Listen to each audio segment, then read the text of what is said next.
ফালমু কোথায় রেখে বোতল এই মাছটা দিই আমি বোতলে রেখে এটি ফালমু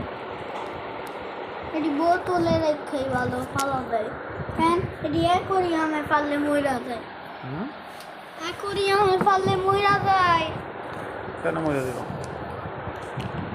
এটি বোতলে করে ফালমু হ্যাঁ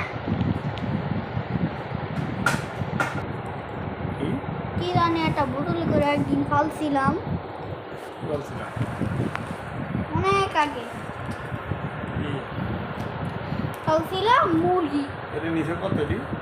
মাছ 100 আর কত জানি এর কিনে লাভ হয়েছে কি এর আগে কতগুলি মরিয়া গেল এর আগে তো কতগুলো মরছে আর কি এই 2-3টা হইব তার ফলে এটা দিয়া দিলে 3টা হইব এই 3টা রাখবো বাসে দেও নাই সেই কয়টায় বাইশা দিতেছে আর একটাই কদিন হলে মরে দেবো না হেলে গাইতে মাছ কিনছে আমি